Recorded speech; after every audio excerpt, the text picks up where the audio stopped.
Hey guys, Babbles here. So I am gearing up for my weekend on the Appalachian Trail. I am doing my first section hike. I have done some small sections in New Hampshire here and there, tagging 4,000 footers. But this weekend I am setting out to do approximately 34 miles from the Vermont, New Hampshire border to Wentworth, New Hampshire. It should be quite the adventure, but I wanted to go over gear with you real quick. So what I'm bringing as far as gear, my normal pack, if you will. I have my bag here. It is the LL Bean White Mountain 60-liter pack. It has a removable brain, which turns into a fanny pack. That is great for if you're leaving anything at base camp and just want to do a quick day hike. Absolutely love this. It was great my last trip out. It has a, let's see, access from the top, access from the middle, and access from the bottom to the main compartment, which is fantastic. It is an adjustable pack as far as torso size goes. I really like that. It was a bargain. I'm pretty sure it's a discontinued pack. It was from the outlet, so I think it was like a different season.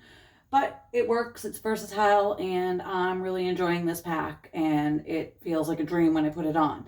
So no complaints here on the pack at all. As far as my shelter system goes, this weekend I'm hoping that it's not too crowded and I can maybe stay in shelters versus using my tent, because it is going to get fairly cold. And as much as I love the tent I have, I do find it gets a lot of condensation builds up on the inside and the outside. It is a Ozark Trail one-man backpacking tent from Walmart. It cost me about $30. It was just it's a great starter tent. It's small, it's light. It says in the package 3 pounds, like I think 3.5 pounds. I don't think it's really that heavy when I carry it. It feels more like 2 pounds when it's all taken apart. I don't bring all the stakes. I just bring them a number of stakes I need, which is about 5 or 6. So I've been using this tent now throughout the summer on a couple of trips and even just general camping when it's just me.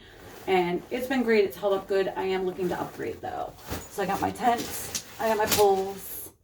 What else do I got here? So for my sleep system, I have an Ascend 20-degree mummy bag that I purchased at Bass Pro Shop. This sleeping bag, I've only used it once. It was like sleeping in a cloud. It is a dream. It was toasty warm. It was almost too warm when I first went to bed, but in the middle of the night when the temperature did drop, it was amazing. It is 2 pounds, 10 ounces, so not too heavy. I would say that out of my entire pack, that the heaviest items are my tent and my sleeping bag. As far as the rest of my sleep system goes, I have the Climate Static V sleeping pad. I do not believe this is insulated. I will have to upgrade if I want to continue backpacking as it gets colder. This weekend it's only supposed to be in like the low 40s, upper 30s, so I'll still be plenty warm on this, I'm pretty sure. I guess this weekend will be the test. But so far it's worked really well. I have no complaints. Inflating and deflating super easy, and it's small and compact, and it only weighs 18.7 ounces, so it's not too heavy. To go with that, I have my Climate extra large sleeping pillow. It's a self-inflating pillow. It's super tiny. It weighs next to nothing, clearly.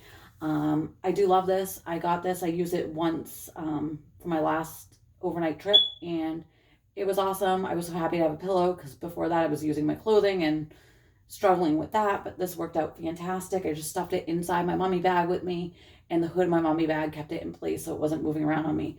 And this is a whopping 3.2 ounces. So again, it weighs next to nothing. It's kind of fantastic.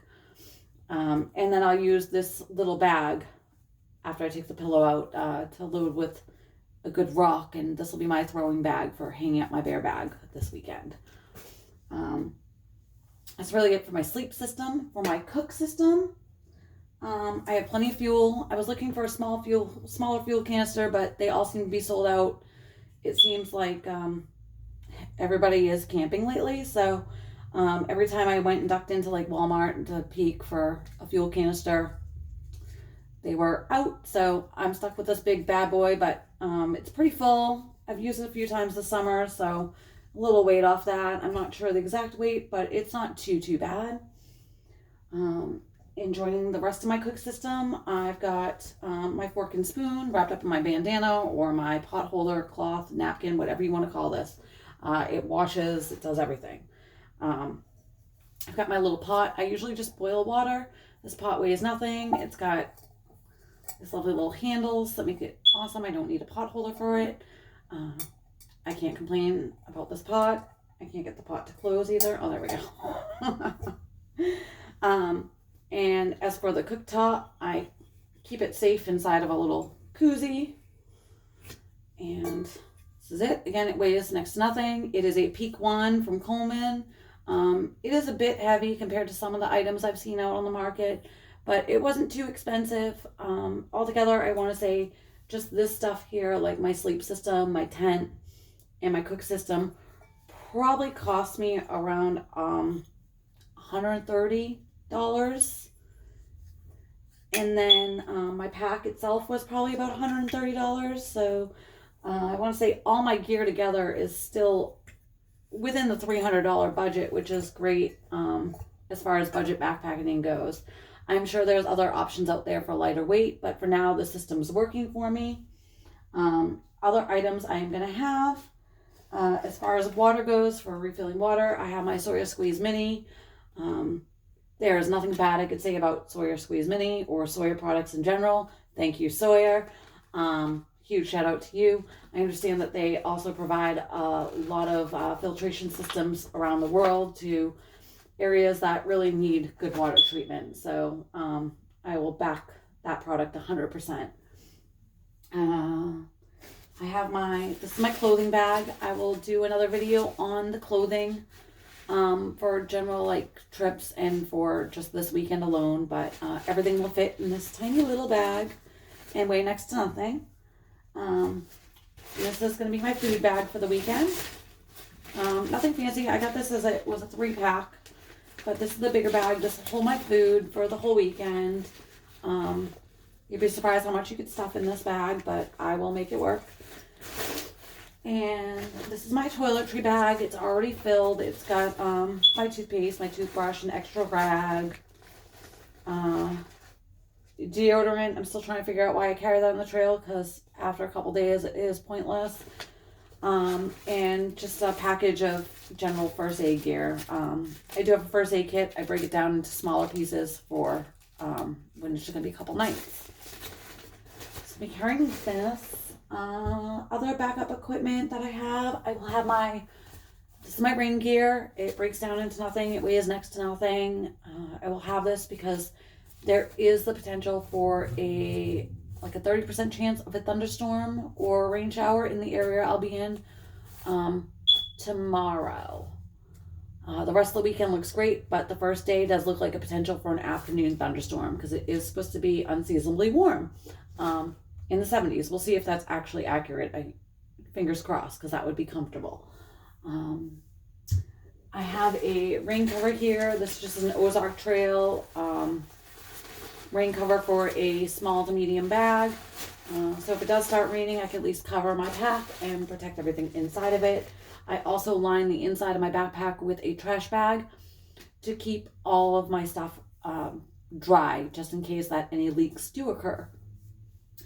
I am also carrying rope to hang my bear bag or my food bag, and I'm also carrying extra rope just because you never know, you might need it, you might break a line, lose a line, whatnot. 10 platforms. Last time I went, I got a 10 platform and I had no rope. Somebody lended me rope to tie down my tent because I couldn't stake it down. So rope is important to me. I have a couple of little headlamps for nighttime. I don't plan on doing really any night hiking, but for around camp and stuff, when the sun does go down, they'll be very useful. In an emergency, they're useful. If I get caught in the dark, they're going to be useful. I do have a headlamp somewhere. I'm not sure. It's mixed in with a bunch of camping stuff I'm still sorting through. That is much better, higher quality. But for just the weekend and 2 nights, these will serve fine. They were, I think, $2 at Walmart. And again, they weigh nothing, but I have one that is still good and one that's brand new for backup. And then this is one of my emergency pieces, is just extra paracord. There's a whistle, a knife, a compass, and a fire starter in here with a flint and everything. I always keep a lighter with my quick system as well. I think that's actually already in the pack.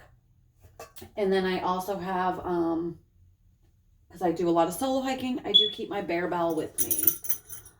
Overall, I found the weight of my pack, the base weight, to be around 16 pounds, which is pretty good. I did switch out my sleeping bag though from my 50 degree to my 20 degrees, so I might have another extra pound in there or so.